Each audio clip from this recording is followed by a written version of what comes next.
मुंबई के दिंडोशी इलाके में पिछले सप्ताह हुई लाखों की मोबाइल चोरी की गुत्थी को सुलझाते हुए मुंबई पुलिस ने 4 आरोपियों को गिरफ्तार कर लिया है।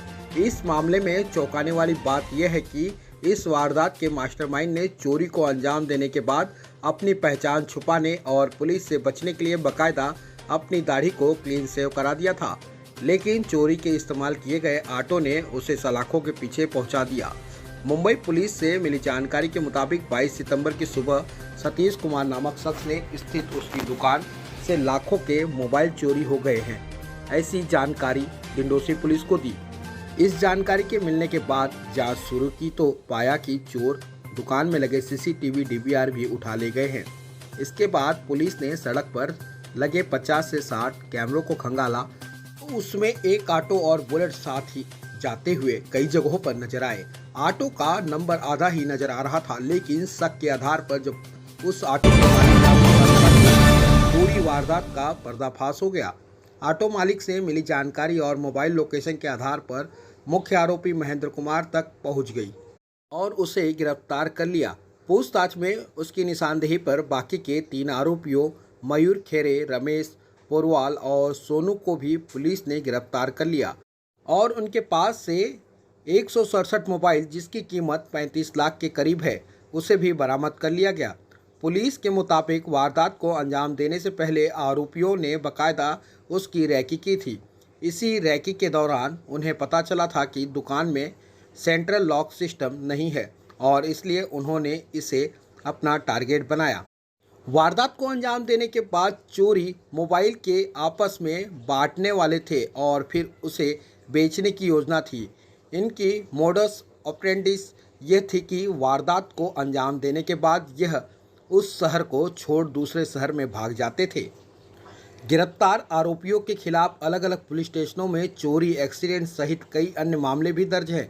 फिलहाल सभी आरोपियों को पुलिस ने हिरासत में लिया है और पता लगा रही है कि इस तरह की किसी और वारदात को इन्होंने अंजाम दिया है या नहीं। पेश है सुप्रीम टीम समाचार की एक खास रिपोर्ट। दिंडोशी पुलिस स्टेशन के एरिया में जो है वो एक मोबाइल शॉपी का मतलब घरफोड़ी हुआ था, ब्रेक किया था मोबाइल शॉपी।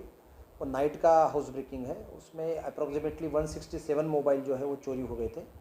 ये इसमें टोटल जो है वो 3 दिन का पूरा सीसीटीवीज़, बाकी टेक्निकल एनालिसिस, ये सब बातें ये करके इसमें 4 आरोपी जो है वो अरेस्ट किए हैं। इसमें 3 आरोपी जो इन्वॉल्व थे एग्जैक्टली क्राइम में, और एक जो आरोपी है वो जो रिसीवर है जिसने मोबाइल लेके कहीं और उसको जाने की तैयारी कर रहा था, तो उसका एक है माहिम से उसको अरेस्ट किया है। वो पहले कामाटीपुरा एरिया में रहता था, उसके ऊपर भी 394 का केस है।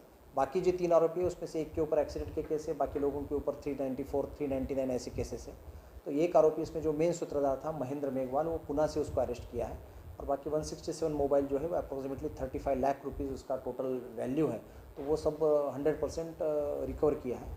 इसमें टोटल जो पूरी टीम है उसमें 3 टीम्स बनाई गई थी और Dindoshi police station senior pi, crime pi और बाकी सब टीम जो है, ये टीम ने इसमें काम किया है। और हमारे रीजन साहब जो है पटवाल साहब, उन्होंने भी इसमें पूरा गाइडेंस किया था।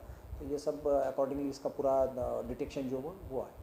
अलग अलग लोगों के पास मिला, वो लेके तो एक ही गए थे। जिस ऑटो में जिसका यूज़ किया था वो ऑटो में उसको लेके गए थे। ऑटो किसी और का है, उसको किसी और आरोपी ने, इसमें का जो आरोपी है उस आरोपी ने उसको मांगा था कि ऑटो, मेरी मम्मी की तबीयत ख़राब है तो ऑटो मुझे चाहिए, तो ऐसे करके उसने ऑटो लिया था।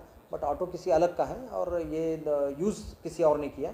तो वो जिसने यूज़ किया इस थेफ्ट के लिए, उसको हाउस ब्रेकिंग के लिए, उसको हमने अरेस्ट किया है। और वो सब लोगों ने उसको मतलब यहाँ पे नेशनल पार्क की तरफ वो आए थे, उधर से उन्होंने उसको डिस्ट्रीब्यूट किया और फिर पाहिम की तरफ वो चले गए थे। इसमें अभी फुल टोटल जो है वो 4 आरोपी ही इसमें अभी तक इन्वॉल्व है और निष्पन्न हुए। मैंने बताया कि इसमें मोडस जो है वो अप्रोक्सीमेटली जहाँ मतलब जिस जगह पे वो लोग रहते हैं उसी से 5 या 4-5 किलोमीटर का डिस्टेंस होगा, एक 5-10 मिनट में पहुंच सकते हैं उस स्पॉट पे। और इन्होंने जो है वो कटावनी का यूज़ किया है। पहले भी इसके ऊपर घरपड़ी के कुछ ऑफेंस है, 399 का भी गुना दाखिल है, 394 का गुना दाखिल है। तो ये शातिर चोर है और इसमें कटावनी का यूज़ किया है। कटावनी का यूज़ करके उन्होंने शटर को जो है ओपन किया और ओपन करके इसमें जो डीवीआर है वो भी डीवीआर उन्होंने ले लिया। कुछ जो सीसीटीवीज़ है वो सीसीटीवी जहाँ पे रिकॉर्डिंग वगैरह हो सकता है वो सीसीटीवीज़ भी उन्होंने वहाँ से निकाल लेके गए थे।